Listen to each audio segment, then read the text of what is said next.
Olá, 25 de agosto de 2023. Sou Laércio Comar no nosso resumo descomplicado da economia, aquilo que saiu na notícia, o que saiu na mídia sobre economia. E por que antecipando esse vídeo para hoje, para sexta-feira? Porque semana que vem, a partir do dia 28, nós temos a Móvel Sul FIMA. A Móvel Sul FIMA são feiras extremamente importantes para o setor. Bento Gonçalves deve estar aquecido, ao menos de negócios, assim nós esperamos, porém o frio espera-se algo próximo a 0 grau. Mas eu acho que a atividade econômica, as vendas aí podem sim aquecer. E como está você? Como está o teu ânimo pensando sobre a venda no mercado, a venda varejo? Nós temos recebido algumas notícias, visto algumas coisas na mídia que assustam. E vamos conversar um pouquinho delas para ver o que é real e o que talvez não seja tanto assim. Por exemplo, Ibovespa quebrou sequência de 13 dias, caiu, subiu, teve uma queda enorme. A queda na bolsa significa mercado ruim? Veja bem, a queda na bolsa não deixa de estar ligada ao mercado, mas a expectativa do mercado, aquilo que se imagina que as empresas possam ter de resultado. Então, se nós imaginamos que as empresas vão crescer faturamento, imaginamos que ela vai aumentar o lucro. Então, se compra mais ações dela, porque para os investidores isso é interessante. Quando nós temos uma ideia de que o faturamento talvez não cresça, ou que os lucros sejam ruins ou prejuízo, se vendem mais ações do que se compra, por isso a bolsa cai. Então, quando a gente tem uma imagem ou essas notícias de que ou ela engatou ali uma sequência muito grande de queda, uma das maiores da história, isso é muito ruim, isso dá um peso para a gente de será que a coisa está desandando ou não. Mas é importante a gente sempre olhar a notícia completa, e eu sempre trago isso para vocês. Você vai ouvir notícia como essa do Valor Econômico, que importados e vendas fracas aumentam a pressão sobre o varejo. A questão dos importados é real, metade está nos US$ 50, nós já falamos isso no vídeo anterior, mas essa pressão sobre o varejo. Aí você vai na Agência Brasil, dá notícia de que a venda no varejo, sim, uma matéria publicada agora em agosto, mas com dados até junho, dizendo, do IBGE, dizendo que a venda estava estável em junho. E o acumulado esse ano, no primeiro semestre, foi de 0,9%. E se eu for comparar com o varejo ampliado, cresceu até 1 ponto percentual. E estamos 3% acima do que foi em fevereiro, antes da pandemia. Ué, mas então o mercado está ruim, está bom, por que está caindo tanto as ações desse jeito? A venda não está tão ruim. Ela não está tão ruim, mas nós tivemos várias notícias de prejuízo. Nós vamos falar sobre isso daqui a pouquinho, prejuízo no varejo, mas nós temos que olhar melhor esse histórico do próprio Ibovespa. Está aqui.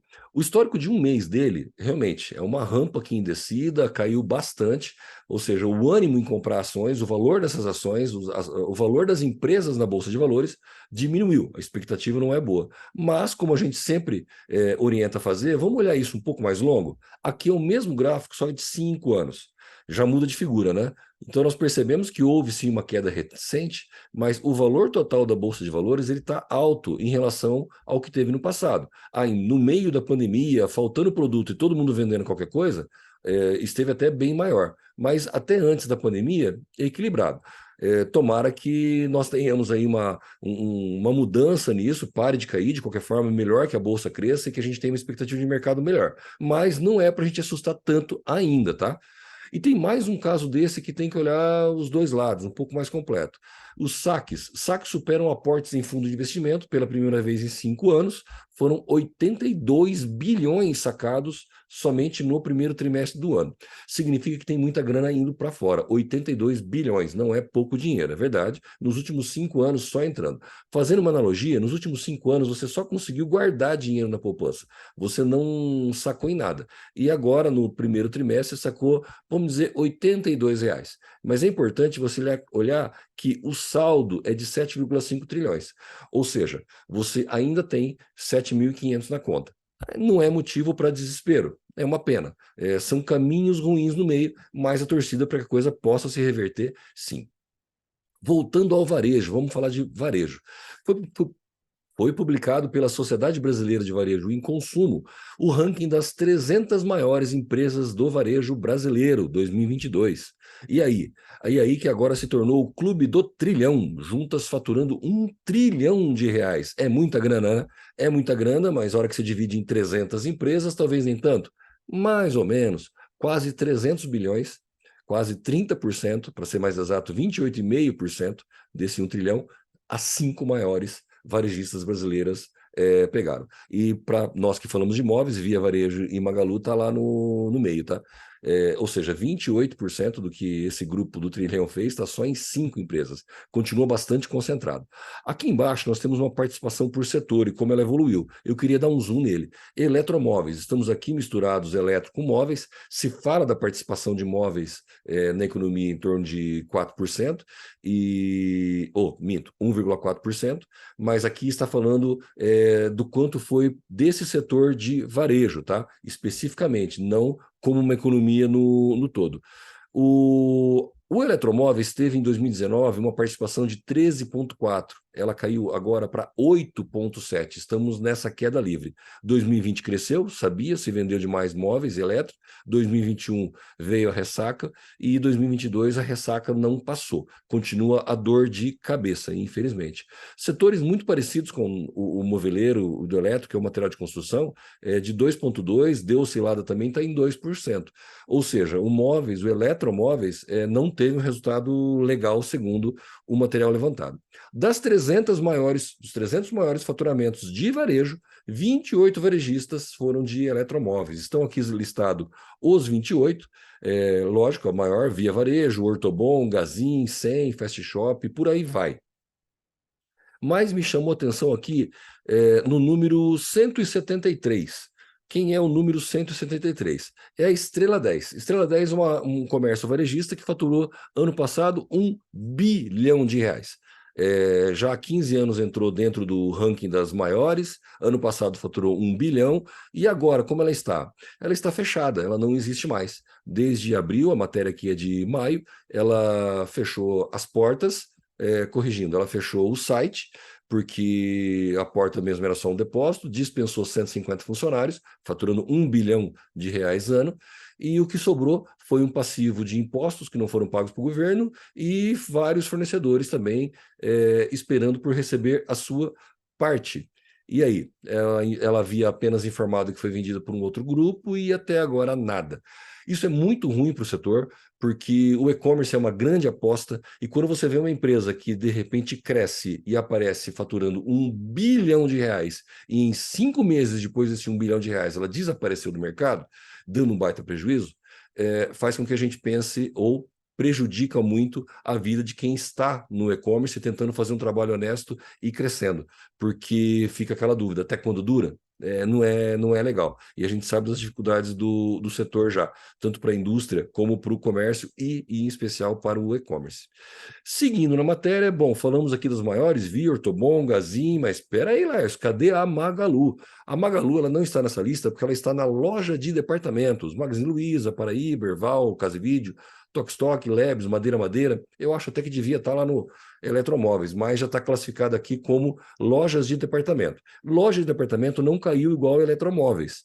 Ele até teve uma queda. Então, se somar os dois, diminui a queda. Mesmo assim, somando loja de departamento com eletromóveis, mostra uma queda de participação no bolso do consumidor.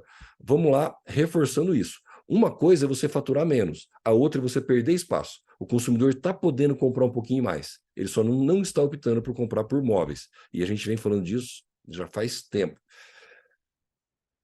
As lojas estão enxugando a quantidade de pontos de venda para melhorar o resultado. Nós ouvimos isso, a própria Via Varejo fazendo. Mais ou menos. Entre as 300 está, segundo a matéria, o levantamento ainda da SBVC, estão com o pé no acelerador. Ano passado aumentou 7% o número de pontos de venda. Então a gente fala sobre reestruturação, muitas lojas, muitas empresas com reestruturação, mas muitas delas estão muito bem, obrigado, e agora estão em franca expansão. Não precisa dar um passinho para trás. É só passo para frente e andar. Prejuízo das maiores ainda está preocupando, claro que preocupa. Magalu e Via reportando aí um prejuízo no segundo trimestre, mas eu queria olhar também por essa matéria do Money Times e compartilhada pela Market Insider, que o lucro líquido consolidado das empresas do varejo, no geral, recuou de 1,6 bilhão no segundo trimestre do ano passado, o lucro, tá? Para prejuízo de 127 milhões no segundo trimestre. E por isso que o mercado de ações está preferindo outras empresas, empresas com momento mais sólido. Não se passa por um bom momento, um momento de varejo. Então, quando você fala que estava dando 1,6 bilhão de lucro e de repente entrou no prejuízo, isso deixa claro que não é só móveis, é em todos os ramos. Tudo aquilo que desequilibrou durante a pandemia agora tem que reequilibrar. Muita empresa inchada, o valor do faturamento não é bem aquele. Nós percebemos também pelo número dos números da AD, houve uma queda do valor dos móveis em um ano. Então, se você teve uma queda de 10% no valor, 10% no faturamento, você não teve 10% nos custos, não de forma geral. Você vai ter muitos custos que foram repassados aumentos. Ou seja, a margem vai diminuindo. Ela já estava apertada, a empresa já era agressiva, ela pode ter entrado para o vermelho. Ah, desesperou. Não, é só uma questão de tentar ajustar e tocar a máquina. Quando a gente fala em governo interferindo no mercado, a torcida é para que ele não atrapalhe, ao menos não atrapalhe muito. E é isso que o pessoal, alguns representantes da indústria, foram fazer numa audiência pública na Comissão de Constituição e Justiça, pedindo porque o setor industrial está preocupado com a quantidade de isenções e alíquotas diferenciadas prevista no texto da reforma tributária. Nós estamos passando por uma reforma tributária, é o que deu para passar, mas é uma reforma tributária tentando facilitar a vida das empresas, tentando diminuir um pouquinho a quantidade de detalhes, isenções e coisas que existe. É uma bagunça realmente a situação tributária que existe no Brasil. E só que pensa que se nós somos 200 milhões de brasileiros para carregar pedra, se alguns amigos do rei se tornarem isentos por algum motivo, vai ter que ter mais pedra para outros carregarem. É isso que acontece no final. Ah, mas tem alguns que tem que ser revisto, que não pode ter uma tributação muito alta. Sim, mas nós sabemos que, infelizmente, o jogo político pesa mais do que a sensatez nesse momento. Tanto é prova disso que eu já emendo aqui sobre a influência política na economia. É lógico que a economia, o capitalismo, eu digo que ele auto se regula, tá? Como ele autorregula? É oferta e procura. Ah, mas no capitalismo ele é selvagem, o rico fica rico, o pobre fica pobre. Para com isso. Porque para o rico ganhar dinheiro, ele precisa que o pobre trabalhe, tenha renda e gaste. Ele não consegue se bastar em si. Prova disso? A prova própria é um país como a Venezuela, o pessoal fugindo de lá, o pobre lá não tem como sobreviver, não tem como gastar dinheiro, e você acha que o rico lá está ganhando dinheiro? Ganha dinheiro com o quê? Então, o capitalismo ele sempre se equilibra. O que prejudicou? Prejudicou quando o governo começa a influenciar o capitalismo. Os amigos do rei têm benefícios demais e amanhã depois eles saem. E chamou atenção, por que eu estou falando disso? Chamou atenção essa matéria, sempre pesa quando a gente fala de uma grande empresa saindo do país. Aqui é o Itaú saindo da Argentina. Puxa, vendeu por 250 milhões, para o Itaú isso é dinheiro de pinga praticamente, mas, puxa, por que ele está saindo? E outra, quem que é esse banco macro que está comprando? Aí eu fui olhar quem é o Banco Macro. O Banco Macro é um banco argentino. Mas o argentino não está ruim? Como é que o banco de lá está tão bem assim que pode comprar a operação do Banco Itaú? Achei uma matéria de 2016 sobre o Banco Macro, que pertence a um banqueiro que, segundo a matéria, o banqueiro argentino ficou bilionário no governo Macri. E não tem nada a ver Macri com macro, mas são pessoas diferentes, mas é uma situação onde, em determinado momento, houve algum tipo de benefício e alguém ganhou dinheiro com isso. Hoje, as empresas daquele país estão ficando ricas, mas somente com este apoio, não no capitalismo, não na livre concorrência.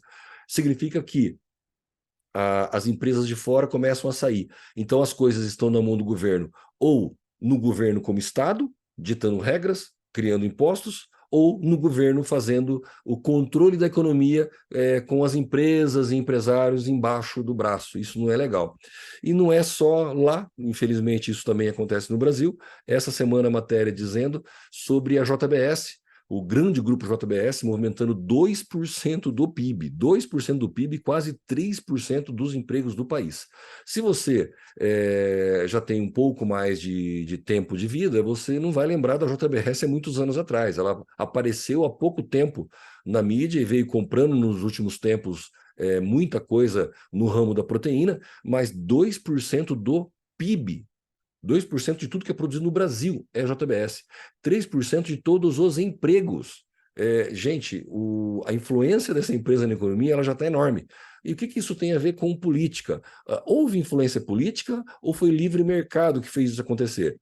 Fui pesquisar no Google e aí eu cheguei na matéria da Globo, dizendo que, na matéria antiga, de 6 anos, 2017, só para relembrar, o dono da JBS diz ter transferido 150 milhões de dólares no exterior para políticos, para a campanha. O advogado disse que não, que isso aí era tudo mentira. Hoje o advogado acaba sendo ministro.